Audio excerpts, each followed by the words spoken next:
Yellareddy municipal chairman సత్యనారాయణపై ప్రవేశపెట్టిన అవిశ్వాస తీర్మానం నెగ్గింది. ఇటీవల సత్యనారాయణ కాంగ్రెస్ కండవ కప్పుకోగా మిగతా 11 మంది బీఆర్ఎస్ కౌన్సిలర్స్ ఆయనపై అవిశ్వాస నోటీసును అందజేశారు. కాగా శనివారం ఎల్లారెడ్డి మున్సిపల్ కౌన్సిల్ ప్రత్యేక సమావేశం జరిగింది.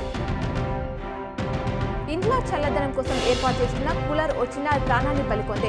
షార్ట్ సర్క్యూట్ కారణంగా 6 ఏళ్ల బాలిక మృతి చెందింది. శనివారం రాత్రి ఆర్మూర్ పట్టణంలో ఈ ఘటన చోటు చేసుకుంది. నిజామాబాద్ నగరంలోని గంగా ప్రాంతానికి చెందిన వినీత్ దీపికల కుమార్తె శృతిక వేసవి సెలవుల నేపథ్యంలో ఆర్మూర్లోని తన అమ్మమ్మ ఇంటికి వెళ్లింది. ప్రమాదవశాత్తు కూలర్ కు షార్ట్ సర్క్యూట్ రావడంతో చిన్నారి మృతి చెందింది. ఉదయం 8 గంటలకు అల్పాహారం, రాత్రి 8 గంటలకు చివరి భోజనం తినడాన్ని తప్పనిసరిగా అలవాటు చేసుకోవాలని ఫ్రాన్స్లోని వార్సిటీ సోర్బన్ ప్యారిస్ నోర్త్ వైద్యులు చెబుతున్నారు. ఉదయం 8 గంటలకు తినేవారి కంటే 9 గంటలకు తినేవారిలో హార్ట్ సమస్యలు వచ్చే అవకాశం 6% ఎక్కువగా ఉంటాయన్నారు.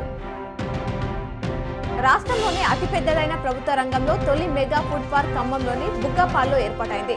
దాదాపు 200 ఎకరాల విస్తీర్ణంలో ఉన్న ఈ పార్క్ ను వచ్చే నెలలో ప్రారంభించనున్నారు. రైతులు, వ్యాపారులు, ఎగుమతిదారులు, పారిశ్రామికవేత్తలు కార్యకలాపాలకు ఇది వేదిక కానుంది.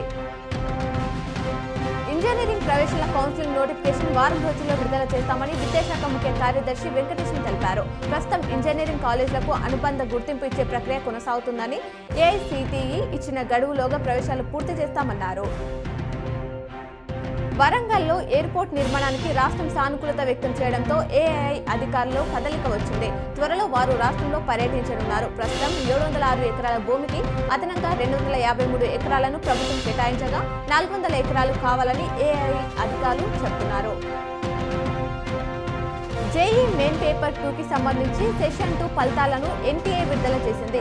ఈ రిజల్ట్ ను వెబ్సైట్ లో చెక్ చేసుకోవచ్చని, ప్లానింగ్ పేపర్ లో ఏపీకి చెందిన కొలసాని సాకేత్ ప్రణవ్, కర్ణాటకకు చెందిన అరుణ్ 100 ఎన్టీఏ స్కోర్ సాధించారు.